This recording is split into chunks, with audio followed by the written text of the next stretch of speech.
భగవతే వాసుదేవాయ. కార్తీక మహాపురాణం 21వ అధ్యాయం.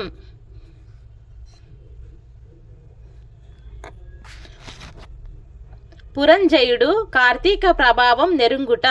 ఈ విధముగా యుద్ధమునకు సిద్ధమై వచ్చిన పురంజయునకు కాంబోజాది భూపాలులకు భయంకరమైన యుద్ధం జరిగింది.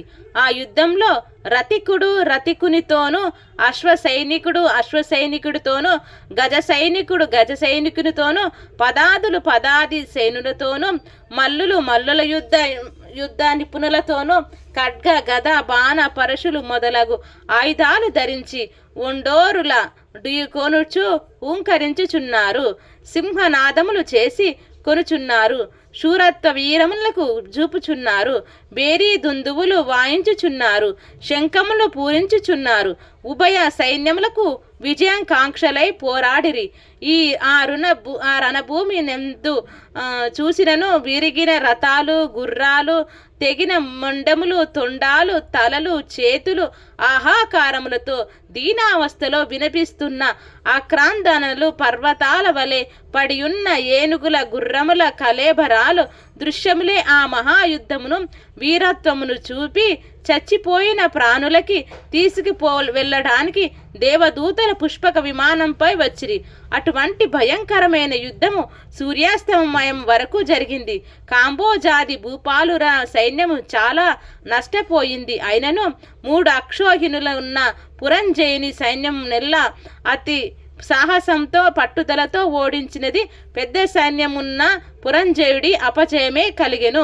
దానితో పురంజయుడు రహస్య మార్గమున శత్రువుల కంటపడకుండా తన గృహానికి పారిపోయెను. బలోపేతులైన శత్రురాజులు రాజ్యమును ఆక్రమించుకున్నారు. పురంజయుడు విచారంతో సిగ్గుతో దుఃఖించుచుండెను. ఆ సమయంలో వశిష్ఠులు వచ్చి పురంజయుని ఊరడించి, రాజా, మున్నొకసారి నీ వద్దకు వచ్చి తిని నీవు ధర్మాన్ని తప్పినావు. నీవు చేస్తున్న దురాచారాలకు అంతులేదు. ఇకనైనను సన్మార్గుడవు ఉండమని హెచ్చరించి తిని అప్పుడు నా పాట వినలేదు. నీవు భగవంతుని సేవింపక అధర్మ ప్రవర్తనుడవై ఉన్నందుననే ఈ యుద్ధమున ఓడి రాజ్యమును శత్రువులు కప్పగించితివి. ఇప్పటికైనా నా మాట ఆలకింపుడు. జయాపజయాలు దైవాధీనములని ఎర్రింగుము. నీవు చింతతో కృంగిపోవుట ఎలా? శత్రు రాజ్యమును యుద్ధంలో జయించి నీ రాజ్యమును నీవు తిరిగి పొందవలనన్న తలంపు కలదేని నా హితోపదేశము నాలకింపుము. ఇది కార్తీక మాసం. రేపు కార్తీక నక్షత్రంతో కూడిన పౌర్ణమిగాన స్నాన జపాది నిత్య కర్మలాచరించి దేవాలయముకు వెళ్ళి దేవుని సన్నిధిని దీపారాధనము చేసి భగవన్నామ స్మరణము చేయుచు నాట్యము చేయుము. ఇట్లునర్చినచో నీకు పుత్ర సంతతి కలుగుతుంది. అంతేకాదు, నీ శ్రీమన్నారాయణి సేవించుట వలన శ్రీహరి మిక్కిలి సంతోషముంది. నీ శత్రువులను దునమాడుటకు నీకు చక్రాయుధము కూడా ప్రసాదించును. కానుక రేపు ఇట్లు చేసిన ఎడల పోగొట్టుకున్న రాజ్యమును తిరిగి పొందగలవు. నీవు అధర్మ ప్రవర్తనవై దుష్ట సహవాసం చేయుట చేతగాక నీకు అపజయము కలిగినది.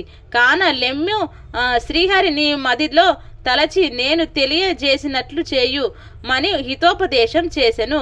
అపవిత్రాహ పవిత్రావ నానావస్థాన్ గతోపిహ యః స్మరే పుండరీకాక్షం బాహ్యం వ్యాహ్యాంతరా శుచిహ. ఇట్లు స్కంద పురాణంతర్గత వశిష్ఠ ప్రోక్త కార్తీక మహాత్యం అందలి 21వ రోజు పారాయణం సంపూర్ణం. సర్వం శ్రీ లక్ష్మీనారాయణార్పణమస్తు. ఓం శాంతి శాంతి శాంతి.